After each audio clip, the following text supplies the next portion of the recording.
తిరుపతి జిల్లా దొరవారిసత్రం మండలం మోదుగులపాలెంలో జోరుగా ఇసుక త్రవ్వకాలు చేస్తున్నారు. పట్టపగలే ఇలా ఇసుకను తరలిస్తున్నా అధికారుల దాడులు మాత్రం ఉండవు. రాత్రైతే చాలు జేసీబీలతో ట్రాక్టర్లకు ఇసుకను తరలిస్తున్నారు. ఇక్కడ ఇసుక త్రవ్వకాలకు ఎలాంటి అనుమతులు లేకపోయినా వీరిని ఆపేవారు మాత్రం ఎవ్వరూ లేరు. అటు అధికారులకు తెలిసినా పట్టించుకోరు. ఎలాంటి తనిఖీలు ఉండవు. గ్రామస్తులు ఎన్నోసార్లు అధికారుల దృష్టికి తీసుకువెళ్లినా పట్టించుకోకపోవడంపై అడిగితే మా ఎమ్మెల్యే మొత్తం చూసుకుంటుంది అనే ఆరోపణలు మాత్రం వినబడుతున్నాయి. ఇకనైనా అధికారులు స్పందించి అక్రమ ఇసుక త్రవ్వకాలపై చర్యలు చేపట్టాలని గ్రామస్తులు వాపోతున్నారు.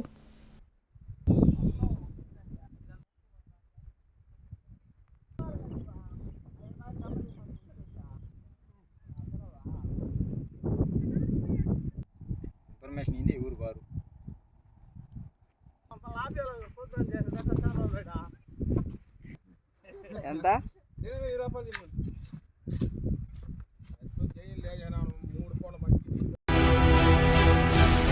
నాకు దైవ సమానులైన రాష్ట్ర ముఖ్యమంత్రి వర్యులు గౌరవనీయులు శ్రీ నారా చంద్రబాబు నాయుడు గారి ఆశీర్వాద బలంతో ఐటీ మరియు విద్యాశాఖ మంత్రి వర్యులు యువ నాయకులు గౌరవనీయులైన శ్రీ నారా లోకేష్ బాబు గారి దీవెనలతో తెలుగుదేశం పార్టీ, బీజేపీ, జనసేన పెద్దలందరి సహకారంతో నా శ్రేయోభిలాషుల ఆశయంతో మీ అందరి ఆశీర్వాదంతో నెల్లూరు జిల్లా గ్రంథాలయం సంస్థ చైర్మన్ గా పదవీ ప్రమాణ స్వీకారం చేయుచున్న శుభ సందర్భంగా మీ అందరి ఆగమనాన్ని, ఆశీర్వాదాన్ని మనస్ఫూర్తిగా కోరుకుంటున్నాను.